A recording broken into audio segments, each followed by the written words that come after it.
오늘이 우리 숭실교회 창립 32주년이 되는 기념주일입니다. 먼저 우리 교회를 이 땅 가운데 세워주시고 32년의 역사 동안 지켜주신 하나님께 감사와 찬송과 영광을 올려드립니다. 더불어서 이 숭실교회를 위해 눈물과 기도와 봉사로 헌신해 오신 성도님들께도 담임 목사로서 진심으로 감사의 말씀을 전해드립니다. 옆에 함께 예배 드리시는 분들과 인사 나누시면 좋겠습니다. 교회 생일 축하합니다. 수고 많으셨습니다. 그렇게 인사 나누시겠습니다.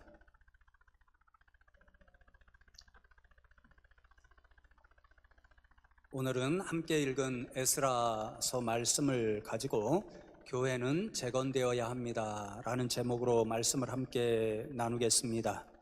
오늘 본문 말씀은 바벨론의 포로로 잡혀갔던 이스라엘 백성들에게 바벨론을 정복한 바사왕, 페르시아 왕이 되겠죠. 고레스가 예루살렘으로 귀환하라고 하는 명령을 내리는 장면이 기록되어 있는 말씀입니다. 고레스가 이러한 명령을 내린 목적은 딱 하나였습니다. 예루살렘으로 올라가서 지금 무너져 있는 하나님의 집 성전을 재건하라, 그 목적 때문이었습니다. 이렇게 해서 포로로 잡혀온 사람들 중에 일부의 사람들이 이제 예루살렘으로 올라가서 고레스의 명령에 따라 하나님의 집, 무너진 성전을 재건하기 시작하는데요. 그렇게 폐허가 돼버린 성전을 다시 짓고 재건한다는 것이 이스라엘 백성들에게는 말로 다 표현할 수 없을 정도로 엄청난 감격스러운 일이었습니다. 그 일이 참으로 감격스러운 일이었다는 것을 3장 13절 말씀에서 우리가 분명히 알 수 있는데요. 이렇게 기록되어 있습니다.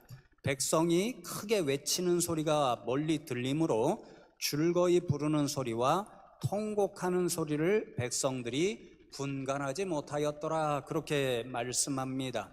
이제 예루살렘 성전을 재건하기 위해서 첫 삽을 뜨고 첫 기초를 놓고 있는데 그 장면을 본 모든 이스라엘 백성들이 한편에서는 기쁨과 즐거움의 환호로 소리를 내고 다른 한편에서는 무너졌던 나라의 긴 고통의 역사와 무너졌던 성전의 모습이 떠올라서 통곡하는 소리를 함께 내고 있다, 그런 말씀이죠.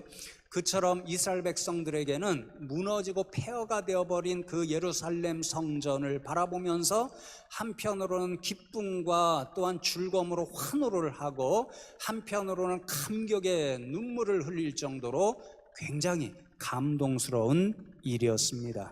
왜냐하면 우리가 잘 알고 있는 것처럼 하나님의 성전, 예루살렘 성전은 이스라엘 백성들에게 모든 삶의 중심이 되는 장소였기 때문입니다. 무엇보다도 예루살렘 성전 시온산에 우뚝 서 있는 그 성전은 이스라엘 백성들이 하나님으로부터 선택받았다고 하는 자신들의 정체성, 그래서 온 세계 열방의 백성들에게 대하여서 우리는 이렇게 하나님이 선택하신 백성이야, 그렇게 자랑할 수 있는 모든 자존심과 자긍심을 드러내는 장소가 예루살렘 성전이었습니다. 그토록 예루살렘 성전은 이스라엘 백성들의 모든 삶의 중심이자 자존심을 상징하는 그런 장소였고, 그렇기 때문에 존재의 이유가 되었고 존재의 의미가 되었습니다. 그렇기 때문에 이 이스라엘 백성들은 시때때로 예루살렘 성전을 찾아서 하나님 앞에 예배했고, 온 세계에 흩어져 있는 이스라엘 백성들도 적어도 1년에 한 차례는 그 성전을 찾아서 자신들이 어떤 백성들인가를 늘 다시 깨닫는 그런 삶의 중심이 되는 장소였습니다. 그렇게 소중했던 하나님의 집 예루살렘 성전이 바벨론 사람들에 의해서 완전히 무너지고 폐허가 되어 버렸습니다. 그로 인해서 이스라엘 백성들, 하나님의 백성들이라고 하는 정체성도 무너지고 말았습니다. 그들의 존재 이유이자 존재의 의미도 성전의 폐허와 더불어 사라지고 말았습니다.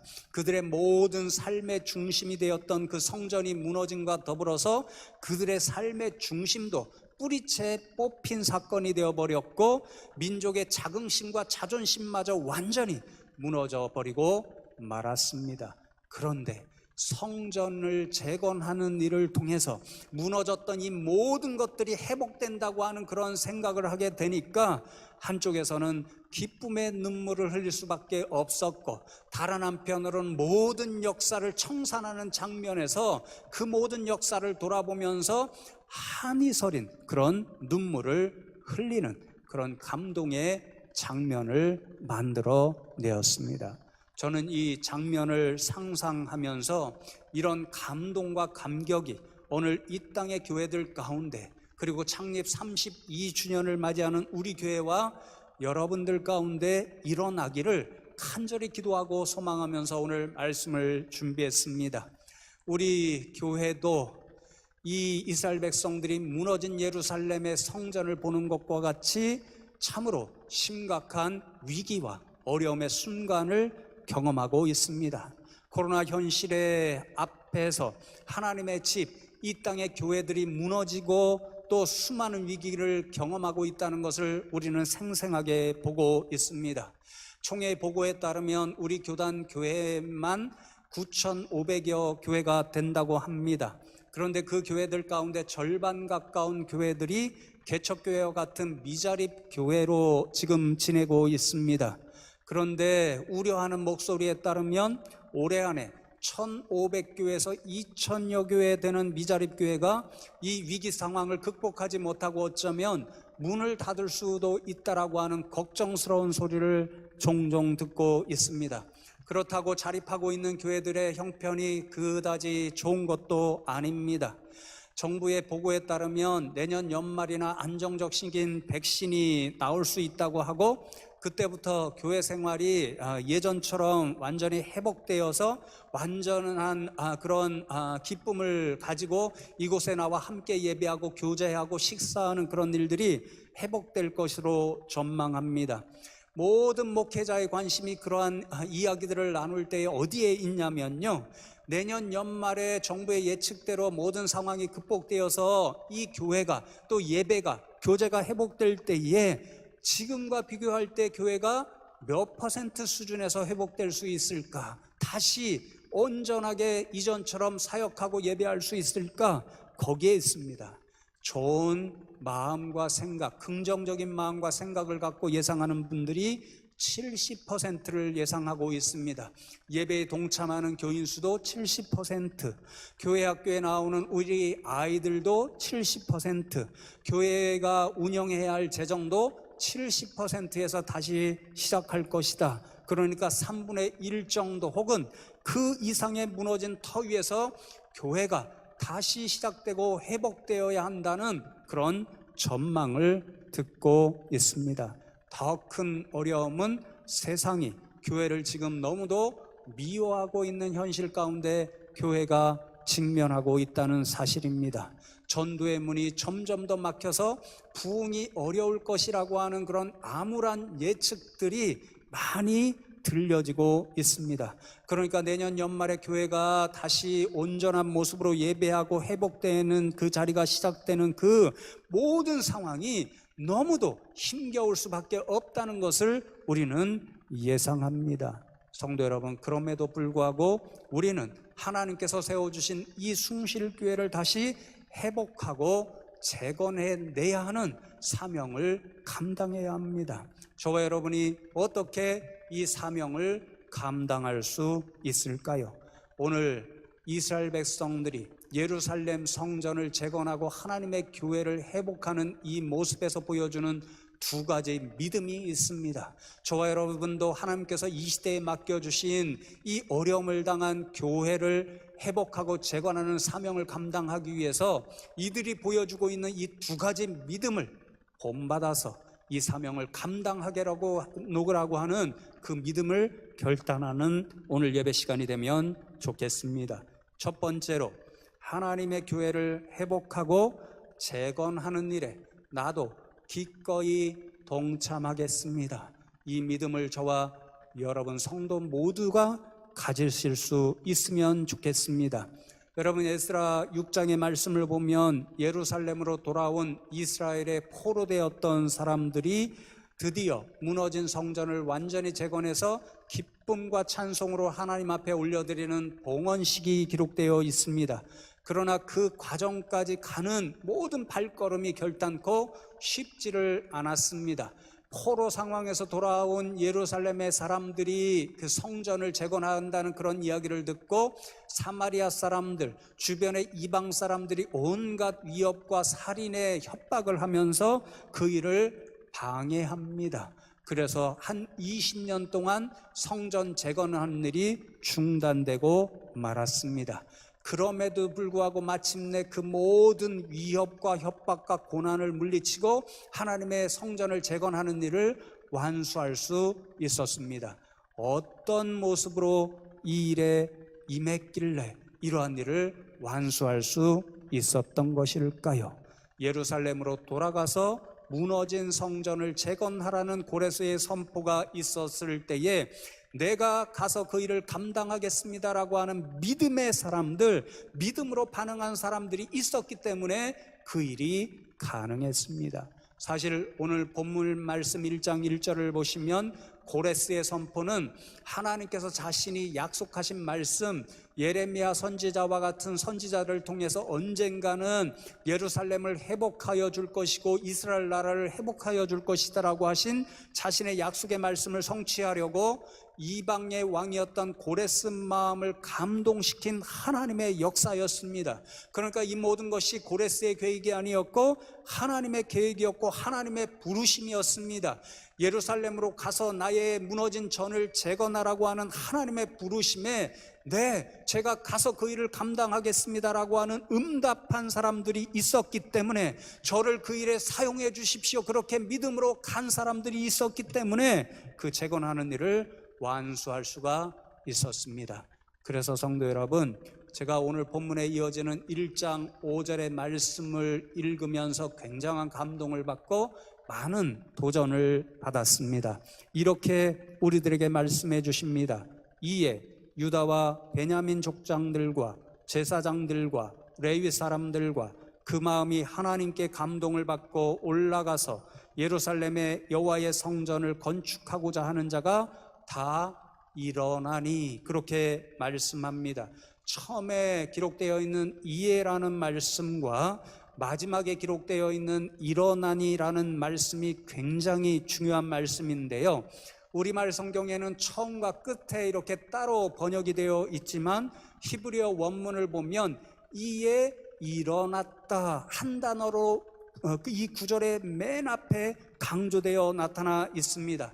연속의 의미를 가지는 접속사 와우와 자리를 털고 일어나다라고 하는 쿰, 예수님께서 소녀에게 말씀하셨잖아요. 소녀야 일어나라, 달리다 쿰, 거기에 쿰, 그 말씀의 합성어입니다. 이제 하나님의 감동을 받은 고레스가 이스라엘 백성들에게 선포를 하지요. 이스라엘 백성들 중에 예루살렘에 올라가서 성전을 재건하고 싶은 사람들은 다 올라가서 성전을 재건하라, 이렇게 선포하자 그 말씀을 듣고 즉시 내가 일어나서 가겠습니다, 이렇게 반응한 사람들이 있었고, 그렇게 믿음으로 자리를 털고 일어난 사람들이 예루살렘에 가서 무너지고 폐허가 된 하나님의 성전을 재건할 수가 있었다, 그런 말씀입니다. 성도 여러분, 이 장면을 생각해 보시면요, 결단코 쉬운 결단이 아니었습니다. 비록 고향 땅이 아니고 이방 땅 한가운데였지만 이 가운데 있는 많은 사람들, 이 일에 동참했던 수많은 사람들은 이미 이방 땅 한가운데에 안정적인 삶의 터전을 가지고 있었습니다.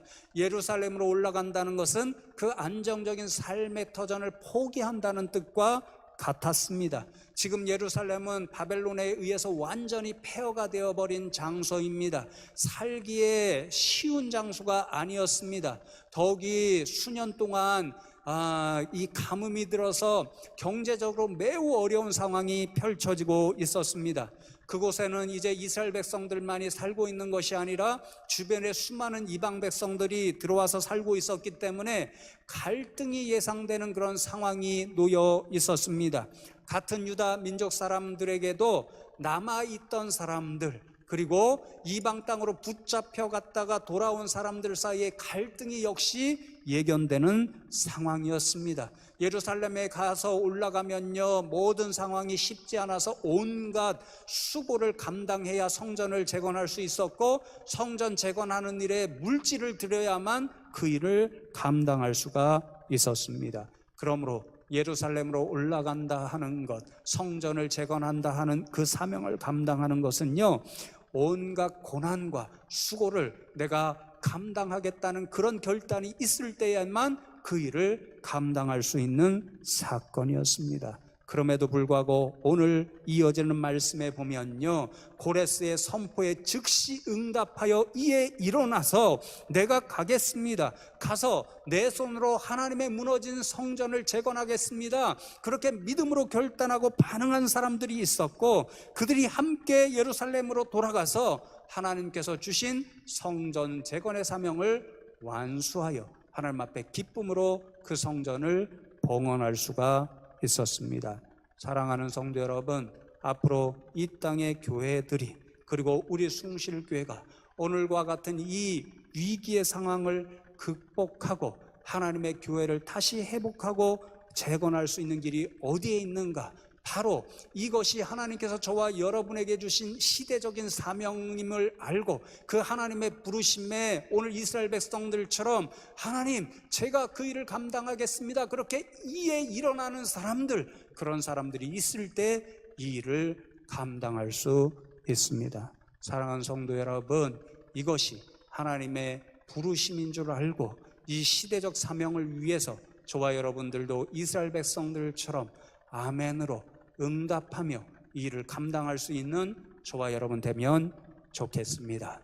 사랑하는 성도 여러분, 그런데 이 장면에서 우리가 꼭 기억해야 할 한 가지 사실이 있습니다.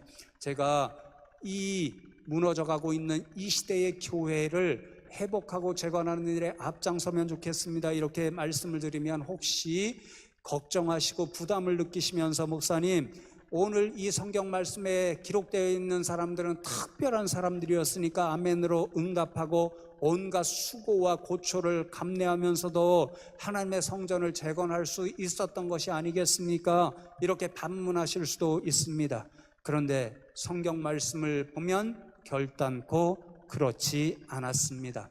오늘 본문 1장 말씀에 이어지는 2장 말씀에 보면요, 성전 재건을 위해서 예루살렘으로 돌아간 귀한 자의 명단이 아주 자세하게 기록이 되어 있습니다. 죄송한 말씀을 먼저 드리면요, 성경에 족보나 이런 명단들이 종종 등장하잖아요. 그러면 목사임에도 불구하고 참 재미없는 말씀이다, 이렇게 종종 생각할 때가 있었습니다. 그런데 이번에 이 말씀을 연구하고 준비하면서 2장에 저와 여러분이 꼭 기억해야 할 엄청난 하나님의 교훈, 생명의 말씀이 담겨져 있다는 사실을 알게 되었습니다. 돌아온 회중의 합계가 42,360명이었다, 그렇게 기록이 되어 있는데요.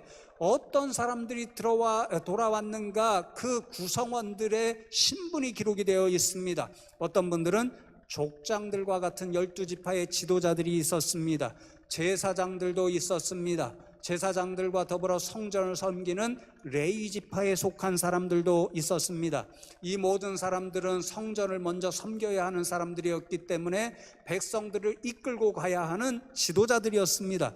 그런데 이런 지도자들만 앞장서서 이에 일어서서 예루살렘으로 돌아간 사람들이 아니었습니다. 이어지는 말씀에 보면 참으로 놀라운 사람들이 이 일에 함께 동참했습니다. 에스라서 2장 43절 말씀에 보면 느비딤 사람들도 있었다, 그렇게 기록이 되어 있습니다. 제가 주석을 찾아보니까요, 참으로 놀라운 사람들입니다. 이스라엘 백성들이 가나안 땅을 정복할 때에 7민족, 이방 민족들과 싸움을 벌이잖아요. 그들을 정복합니다. 자신들의 경제적인 유익을 위해서 이방 사람들 중에 포로를 잡습니다. 그들로 하여금 노역을 감당케 해서 노예로 살아가게 합니다. 느비딤의 사람들이 그런 노예의 후손들입니다. 이스라엘 백성들과 살면서 온갖 서러움과 고초를 당해야 했습니다. 그런데 그들이 하나님을 알고 믿게 되었습니다. 그래서 바벨론까지 포로로 잡혀갔는데 우리도 예루살렘 성전을 재건하는 일에 동참하겠습니다. 그 믿음으로 함께 일어섰습니다. 여러분 또 2장 59절 말씀해 보면 조상의 가문과 선조가 이스라엘에 속하였는지 알 수 없는 사람들도 함께 동참했다 말씀합니다. 바벨론에 사로잡혀 와다 보니까 이스라엘 지역 사방에서 사로잡혀 왔잖아요. 그러니까 시간이 지나가다 보니까 자신이 어느 지파에 속하였는지 알 수 없습니다. 이스라엘 백성인 것은 분명히 고백하고 있는데 저 사람이 12지파 가운데 어느 지파에 속하였는지 알 수 없는 정체불명의 사람들입니다. 유다 사람들은 가문과 혈통을 너무도 중요하게 여기는 사람들이니까 이런 사람들은 그런 사람들로부터 눈총을 받을 수밖에 없는 서러운 인생들이었습니다. 그럼에도 불구하고 나도 이스라엘 백성에 속한 사람들이니까 예루살렘에 올라가겠습니다. 그런 믿음으로 함께 동참했습니다. 2장 62절 이하의 말씀에 보니까 자신은 분명히 제사장이라고 주장하는데 다른 사람들은 그 사람들이 제사장이라고 하는 그런 신분을 확인할 수가 없습니다. 그러니까 올라가는 사람들이 말하기를 당신들이 제사장들이라고 하는데 제사장이라고 하는 신분이 확인될 때까지 제사장의 역할을 할 수가 없습니다. 그런 모욕과 치욕을 받습니다. 그럼에도 불구하고 나는 제사장이니까 하나님의 성전을 재건하는 일에 앞장서겠습니다. 그런 믿음으로 함께 일어나서 동참했습니다. 뿐만 아닙니다. 2장 65절 이하의 말씀을 보시면 이외에도 많은 남종과 여종이 함께했다고 기록이 되어 있습니다. 이런 사람들은 결코 특별한 사람들이 아니었습니다. 지도자의 위치에 있는 사람도 아니었고 많은 권세를 가진 사람도 아니었고 많은 재물을 가진 사람들도 아니었습니다. 오히려 따가운 눈총을 받아야 했습니다. 치욕을 받아야 했습니다. 모욕과 서러움과 고초를 당해야 했습니다. 사람들로부터 손가락질도 받았습니다. 그럼에도 불구하고 나도 가겠습니다. 나도 가서 무너진 하나님의 전을 재건하겠습니다. 그런 믿음으로 동참한 사람들이 함께 예루살렘으로 올라올 수 있었고 수많은 위협과 수많은 고난을 감수하면서도 마침내 하나님의 전을 완성할 수가 있었습니다. 그런 주인공들로 역사에 기록되고 있습니다. 사랑하는 성도 여러분, 저는 오늘 3절 말씀에서 이 모든 사람들 정말 온갖 고초와 서러움과 모욕과 그런 것들을 감수하면서도 하나님의 전을 재건하는 일에 함께하겠습니다. 이렇게 동참했던 모든 사람들이 가졌던 믿음의 공통점을 하나 발견하고 감동을 받았습니다. 고레스가 이렇게 선포하지요. 이스라엘의 하나님은 참 신이시라. 너희 중에 그의 백성된 자는 다 유다 예루살렘으로 올라가서 이스라엘의 하나님 여호와의 성전을 건축하라. 그는 예루살렘에 계신 하나님이시라. 그렇게 말씀합니다. 너희 중에 그의 백성된 자는 올라가서 하나님의 전을 건축하라. 그렇게 말씀합니다. 이 한 단어가 얼마나 중요한지 모릅니다. 예루살렘에 가서 성전을 재건하는 일은 신분상 특별한 사람만이 할 수 있는 일, 그런 일이 아니었다라는 거지요. 어떤 사람들도 동참할 수 있었냐면요, 자신을 하나님의 백성이라고 생각하는 사람. 고레스의 이 말을 어떤 현대어 성경을 보니까 누가 하나님의 백성인가 이렇게 묻고 있습니다. 그 질문 앞에 내가 하나님의 백성입니다, 내가 하나님을 믿는 하나님께 속한 하나님의 자녀입니다, 그렇게 믿음으로 고백하는 사람이면 누구나 이에 일어나서 예루살렘으로 올라갈 수 있었고 온갖 고초를 감내하면서 그 성전을 치울 수가 있었다라는 거죠. 거기에는 포로로 잡혀왔던 노예의 후손들이 있었습니다. 거기에는 신분이 확인되지 않아서 부당한 대우를 받고 치욕과 모욕을 받아야 했던 사람들도 있었습니다.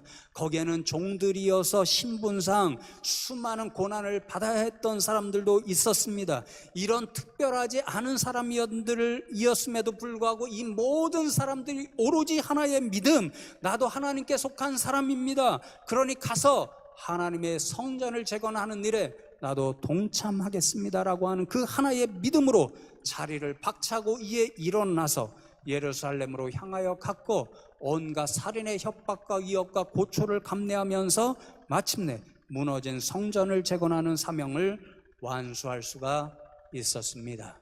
사랑하는 성도 여러분, 이 말씀에 의지하여 지금 예배하는 여러분에게 묻습니다. 여러분도 다 하나님을 믿는 하나님의 백성들이시지요? 이 시간에도 나는 하나님께 속한 사람이고 나는 하나님의 교회 숭실교회에 속한 사람이라고 믿음으로 고백하시지요? 그러니 저와 여러분도 하나님께서 주신 이 시대적인 사명, 이 땅의 교회들과 우리 숭실교회를 회복하고 재건하라고 말씀하신 그 부르심에, 네, 하나님, 저도 하나님을 믿는 하나님의 사람이니 그 일에 동참하겠습니다, 믿음으로 나아갈 수 있는 저와 여러분 되면 좋겠습니다. 그런 믿음의 사람들이 이에 함께 일어나야만 이 시대의 교회를 회복하고 재건하는 일을 감당할 수 있습니다. 그런 믿음의 사람들이 없으면 어쩌면 이 땅의 교회들이 수없이 무너지고 사라질 수밖에 없고, 어쩌면 우리 숭실교회도 그런 위기를 겪을 수밖에 없습니다. 그러니 사랑하는 성도 여러분, 저와 여러분이 이 하나님의 주신 시대적인 부르심과 사명에 나도 동참하겠습니다, 이 믿음으로 하나님 앞에 아멘으로 화답할 수 있는 믿음의 백성들 되면 좋겠습니다. 두 번째로, 네, 저도 하나님의 백성이니 함께 하겠습니다, 이 믿음으로 동참할 때 하나님께서 반드시 도와주신다라고 하는 믿음을 가지시는 저와 여러분 되면 좋겠습니다. 에스라 말씀에서 이제 하나님의 부르심에 응답하여 성전을 재건하는 과정이 1장부터 6장까지 기록이 되어 있는데요, 이 말씀을 읽어보면 모든 과정이 바로 하나님의 도우심이 있었기 때문에 하나님의 섭리요 역사였음을 우리는 고백할 수밖에 없습니다. 사실 오늘 이 고레스의 선포 자체가 기적이요 하나님의 섭리가 없으면 일어날 수 없는 일이라는 것을 금방 알 수 있습니다. 여러분, 하나님을 온전히 모르는 이방의 왕이었습니다. 자신의 나라의 이익을 최고로 생각했다면 포로로 잡혀와서 자신들을 위해 노역하고 있는, 그래서 경제적인 도움을 주고 있는 이스라엘 백성들을 보내는 일이 결단코 쉽지 않았습니다. 더욱이 이스라엘 백성들의 삶의 중심이자 존재의 의미요 목적인 성전을 회복한다? 그러면 이스라엘 백성들에게 엄청난 힘을 모을 수 있는 구심점을 제공하는 일이었습니다. 그러니 엄청난 손해가 되는 일이었는데, 이방의 왕인 고레스가 올라가서 하나님의 성전을 건축하라 이렇게 선포하는 일, 이 모든 일이 어떻게 가능했습니까? 1절 말씀해 보면 하나님의 감동에 의해서 일어난 하나님의 섭리와 역사였습니다. 하나님의 섭리와 기적은 여기에 멈추지 않습니다. 이어지는 1장 6절의 말씀에 보면 또 놀라운 일이 이어지는데요, 고레스의 칙령에 따라서 도움의 손길들이 이곳저곳에서 일어나기 시작합니다. 바벨론의 포로적으로 잡혀왔으니까 처음에는 바벨론 지역의 사람들과 함께 이스라엘 백성들이 살았겠지요. 지금은 바사의 사람들과 함께 살고 있습니다. 그런데 그 이스라엘 백성들이 하나님의 전을 재건하기 위해서 예루살렘으로 돌아간다 하니까 하나님을 모르고 믿지 않고 성전의 중요성을 모르는 그 이방 사람들이요, 어서 가라, 우리가 도와줄 테니까 내가 내어놓는 이 보물들을 가지고 와서 성전을 재건하는 일에 사용해달라고 하면서 모든 필요한 것들을 이스라엘 백성들에게 내어 넣었습니다. 너무너무 감동스럽고 기적이 아니면 이해할 수 없는 장면입니다. 여러분, 또 이어지는 말씀에 보면 더 놀라운 기적과 같은 사건들이 이어집니다.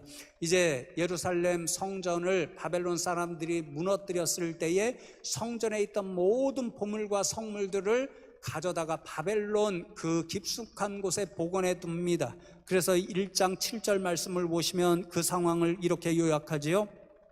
고레스 왕이 또 여호와의 성전 그릇을 꺼내니 옛적에 느부갓네살이 예루살렘에서 옮겨다가 자기 신들의 산당에 두었던 것이라 그렇게 말씀합니다. 바벨론 왕 느부갓네살이 예루살렘 성전을 완전히 폐허로 만들었고 거기에 있던 하나님께 예배드릴 때 사용하던 모든 성물과 보물들을 빼앗아다가 바벨론 땅에 보관해 두었던 것입니다.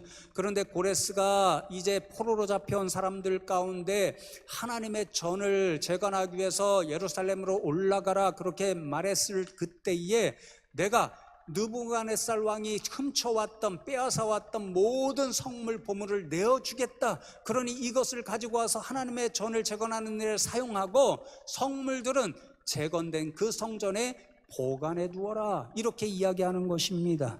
여러분, 그 모든 은과 금으로 만들어진 그 보물이 5,400개였다고 합니다.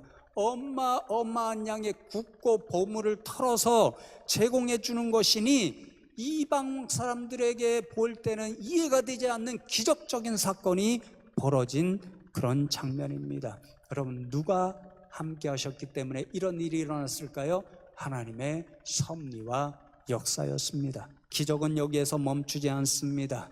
예루살렘으로 돌아온 포로된 이스라엘 백성들이 이제 성전을 재건하기 시작하지요. 좀 전에 말씀드렸듯이 수많은 이방 민족들이 살인의 위협을 하고 그 일을 방해합니다. 그래서 20년 가까이 그 일이 중단되어 버립니다. 그런데 성경에 있는 예언자들이 있죠.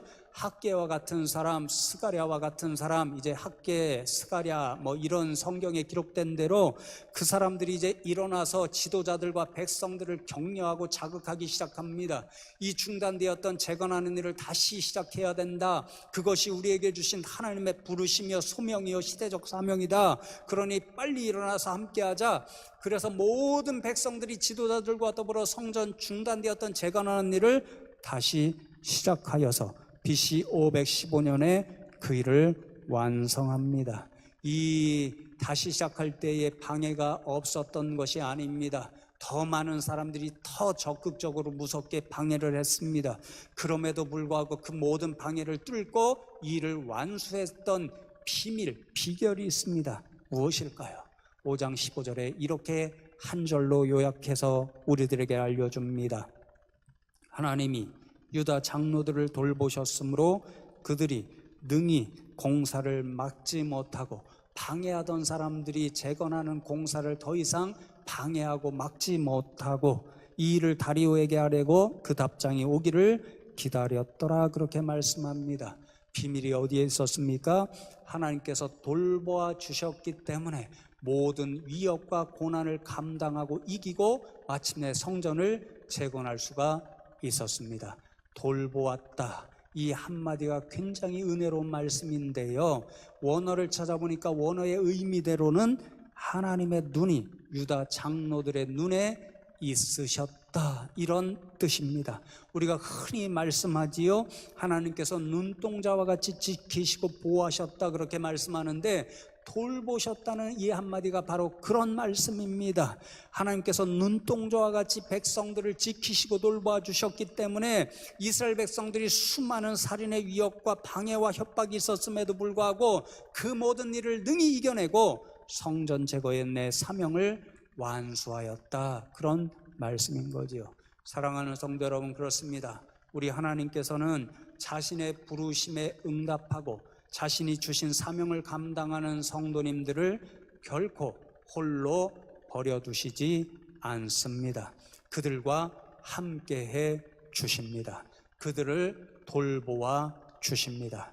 두 눈을 부릅뜨시고 그들을 지키시고 보호해 주십니다. 그래서 사명을 다 완수할 수 있도록 우리 하나님은 끝까지 도와주십니다. 성경의 인물들이 그러한 하나님의 역사를 증언하고 있지요.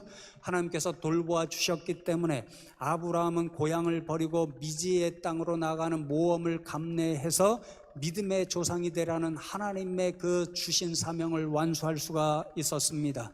입술이 어눌하고 능력이 부족해서 처음에는 나는 못 갑니다 그렇게 거부했던 모세조차도 하나님께서 함께 하시고 그와 역사하시고 돌보아 주셨기 때문에 애굽에서 이스라엘 민족을 구원해내는 그 사명을 감당할 수가 있었습니다.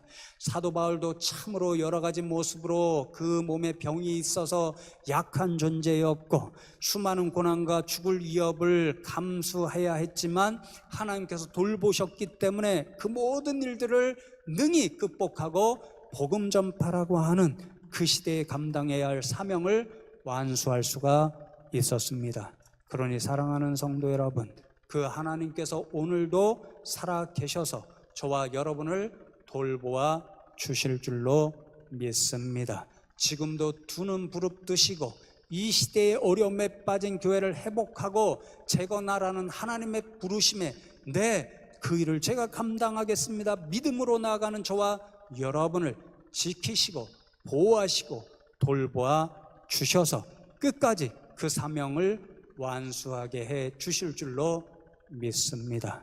사랑하는 성도 여러분, 그러니 오늘 이 창립 주일에 이 이스라엘 백성들이 보여주는 두 가지 믿음을 가지고 이 어려움에 빠진 이 땅의 교회들 그리고 우리 숭실교회를 제2의 창립을 하겠다는 그런 심정으로 교회 재건과 회복의 사명을 감당하는 일에 믿음으로 결단하는 저와 여러분들이 되는 주일 예배가 되면 좋겠습니다. 사실 연초에 말씀드렸듯이 올해가 우리 숭실교회 비전 2030을 향해 가는 첫 번째 원년이 되는 해입니다. 그리고 예정대로 진행이 되었다고 한다면 오늘 이 예배 자리에서 하나님 앞에 비전 선포식을 해야 하는 그런 시간입니다. 그런데 모든 상황 때문에 그것을 차후로 미루어야만 합니다. 그런데 오늘 말씀을 통해서 그리고 이 시대적인 어려움을 통해서 하나님께서 저와 여러분에게 주신 하나의 분명한 비전이 있습니다. 그것은 바로 하나님의 교회, 이 숭실교회, 이 어려운 시기에 빠져있는 우리 교회를 회복하고 재건하라는 비전입니다.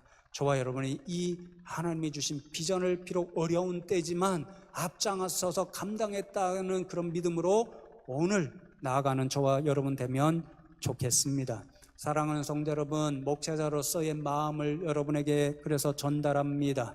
비전 선포식은 나중에 이제 하나님 앞에 저와 여러분이 함께 드리겠지만 그 회복과 재건의 비전을 위해서 첫 번째 저와 여러분이 합심해서 해주시면 하는 그러한 목회자의 마음이 있습니다. 몇 차례 여러분들에게 이미 말씀드렸습니다. 이제 유치부 교육 공간을 한번 가 보십시오. 콘크리트 이 시멘 바닥이 다 일어나고 또 깨어져서 우리 아이들이 그곳에서 마음껏 뛰고 예배하고 교육을 받아야 되는데 오히려 위험한 공간이 되어 버린 상황입니다. 아래 교육관을 한번 문 열고 들어가 보십시오. 오랫동안 장마가 되어서 벽마다 이제 부식이 되고 또 곰팡이가 껴서 냄새가 나고 있습니다. 눈을 들어 천정을 보면 천정이 군데군데 뚫려서 뻥 뚫려 있습니다. 마치 오늘 이 땅의 교회들이 너무도 어려운 상황 가운데서 무너져 내리고 있는 것과 같은 그런 심정을 그런 공간들을 통해서 제가 느끼게 됩니다. 사랑하는 성도 여러분, 죄송한 말씀이지만 제가 부모의 심정이라면 이런 곳에서 우리의 자녀들의 신앙교육을 해주십시오 이렇게 교회에 보내고 싶은 마음이 들지 않을 것 같습니다. 그러나 여러분, 우리가 우리에게 주신 교육의 비전을 이루기 위해서 또 교회의 회복과 재건이라고 하는 이 비전을 이루기 위해서 이런 것들을 다시 재건하고 수리하는 일을 먼저 감당하면 좋겠습니다. 계속해서 당에서 이런 수리하는 일, 리모델링하는 일을 계획하기 위해서 여러 군데로부터 지금 견적을 받고 있는데 성도 여러분, 이 일을 기억하고 함께 기도로 동참해 주시면 좋겠습니다. 일이 만약에 하기로 결정된다면 저와 여기에 계신 장로님들이 먼저 분명하게 말씀드립니다. 앞장설 것입니다. 성도 여러분도 하나님께서 이 시대에 주신 회복과 재건의 사명으로 아시고 저도 하나님의 백성이고 숭실교회에 속한 성도이니 저도 동참하겠습니다. 이 믿음으로 합력해 주시면 감사하겠습니다. 어려운 때인 것 잘 알고 있습니다. 그러나 오늘 본문의 말씀처럼 이 모든 어려운 일들이라도 하나님의 성전을 재건하는 일이라면 기꺼이 감수하겠습니다라고 믿음으로 이에 일어선 사람들과 하나님께서 함께 하시고 끝까지 그 일을 감당할 수 있도록 돌보시고 도와주셨습니다. 저와 여러분들이 믿음으로 이에 일어서면 저와 여러분들도 하나님께서 돌봐주시고 사명 감당할 수 있도록 끝까지 돌보시고 도와주실 줄로 믿습니다. 이 믿음으로 함께 일어나서 우리 교회 회복과 재건의 일에 동참하시는 저와 여러분 다 되시기를 주님의 이름으로 축원합니다.